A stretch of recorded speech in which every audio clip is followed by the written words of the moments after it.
April the 21st, Joshua 22:21 through 23:16. This was the reply of the people of Reuben, Gad, and the half-tribe of Manasseh to these high officials. We swear by Jehovah, the God of gods, that we have not built the altar in rebellion against the Lord. He knows, and let all Israel know it too, that we have not built the altar to sacrifice burnt offerings, or grain offerings, or peace offerings. May the curse of God be on us if we did. We have done it because we love the Lord, and because we fear that in the future your children will say to ours, "What right do you have to worship the Lord God of Israel?" The Lord has placed the Jordan River as a barrier between our people and your people. You have no part in the Lord, and your children may make our children stop worshiping him. So we decided to build the altar as a symbol, to show our children and your children that we too may worship the Lord with our burnt offerings and peace offerings and sacrifices. And your children will not be able to say to ours, "You have no part in the Lord our God." If they say this, our children can reply, "Look at the altar of the Lord which our fathers made, patterned after the altar of Jehovah. It is not for burnt offerings or sacrifices, but is a symbol of the relationship with God that both of us have. Far be it from us to turn away from the Lord, or to rebel against him by building our own altar for burnt offerings, grain offerings, or sacrifices. Only the altar in front of the tabernacle may be used for that."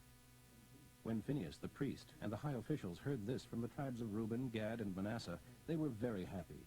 Phinehas replied to them, "Today we know that the Lord is among us, because you have not sinned against the Lord as we thought. Instead, you have saved us from destruction." Then Phinehas and the 10 ambassadors went back to the people of Israel and told them what had happened. And all Israel rejoiced and praised God and spoke no more of war against Reuben and Gad. The people of Reuben and Gad named the altar of Witness, for they said, "It is a witness between us and them, that Jehovah is our God too."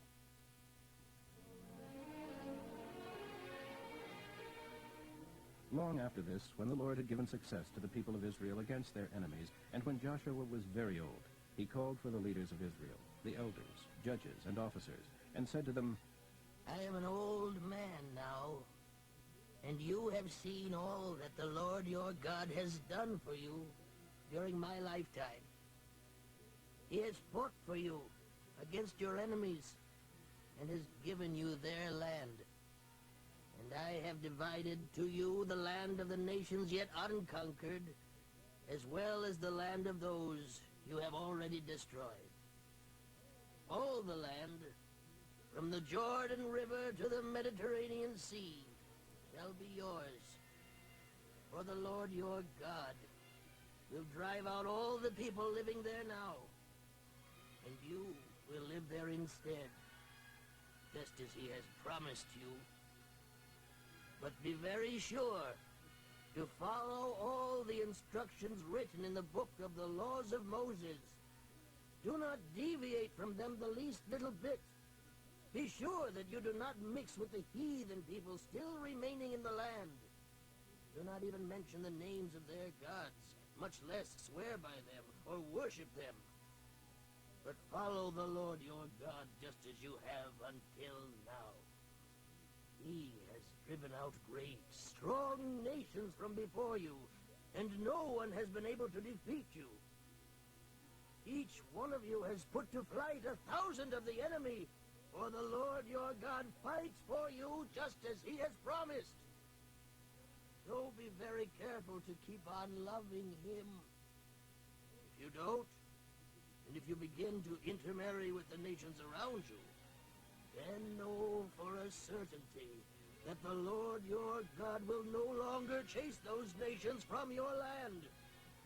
Instead, they will be a snare and a trap to you, a pain in your side and a thorn in your eyes, and you will disappear from this good land which the Lord your God has given you.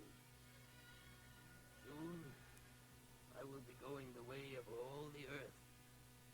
I am going to die.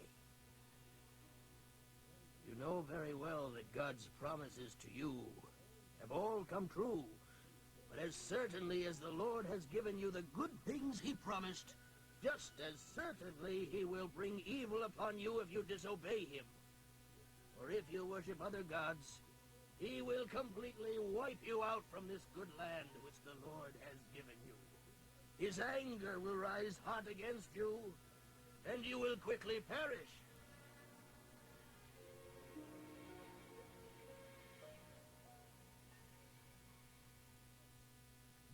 Luke 20:27 through 47.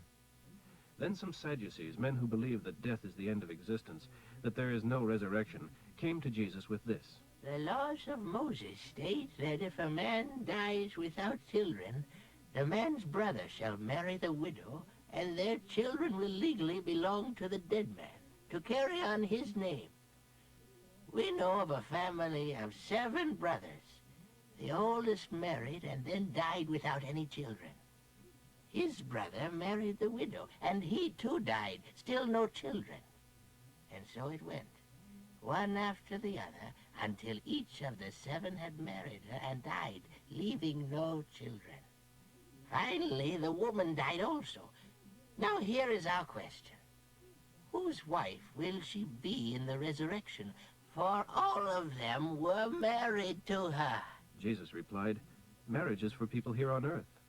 But when those who are counted worthy of being raised from the dead get to heaven, they do not marry, and they never die again.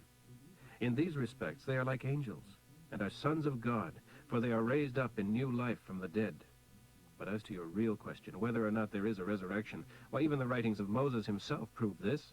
For when he describes how God appeared to him in the burning bush, he speaks of God as the God of Abraham, the God of Isaac, and the God of Jacob. To say that the Lord is some person's God means that person is alive, not dead. So from God's point of view, all men are living. Well said, sir. Remarked some of the experts in the Jewish law who were standing there. And that ended their questions, for they dared ask no more. Then he presented them with a question. Why is it, he asked, that Christ, the Messiah, is said to be a descendant of King David? For David himself wrote in the book of Psalms, God said to my Lord, the Messiah, sit at my right hand, until I place your enemies beneath your feet. How can the Messiah be both David's son and David's God at the same time? Then, with the crowds listening, he turned to his disciples and said, Beware of these experts in religion, for they love to parade in dignified robes and to be bowed to by the people as they walk along the street, and how they love the seats of honor in the synagogues and at religious festivals. But even while they are praying long prayers with great outward piety, they are planning schemes to cheat widows out of their property. Therefore God's heaviest sentence awaits these men. Psalm 89:14 through 37. Your throne is founded on 2 strong pillars. The one is justice, and the other righteousness. Mercy and truth walk before you as your attendants. Blessed are those who hear the joyful blast of the trumpet, for they shall walk in the light of your presence. They rejoice all day long in your wonderful reputation and in your perfect righteousness. You are their strength. What glory! Our power is based on your favor. Yes, our protection is from the Lord himself, and he, the Holy One of Israel, has given us our king. In a vision you spoke to your prophet and said, I have chosen a splendid young man from the common people to be the king. He is my servant, David. I have anointed him with my holy oil. I will steady him and make him strong. His enemies shall not outwit him, nor shall the wicked overpower him. I will beat down his adversaries before him and destroy those who hate him.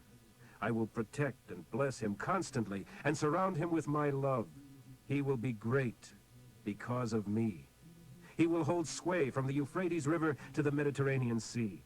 And he will cry to me, You are my Father, my God, and my rock of salvation. I will treat him as my firstborn son, and make him the mightiest king in all the earth. I will love him forever, and be kind to him always. My covenant with him will never end. He will always have an heir. His throne will be as endless as the days of heaven. If his children forsake my laws and don't obey them, then I will punish them. But I will never completely take away my loving kindness from them, nor let my promise fail. No, I will not break my covenant. I will not take back one word of what I said. For I have sworn to David, and a holy God can never lie, that his dynasty will go on forever, and his throne will continue to the end of time. It shall be eternal as the moon, my faithful witness in the sky. Proverbs for today, 13:17 through 19. An unreliable messenger can cause a lot of trouble. Reliable communication permits progress. If you refuse criticism, you will end in poverty and disgrace. If you accept criticism, you are on the road to fame. It is pleasant to see plans develop. That is why fools refuse to give them up, even when they're wrong.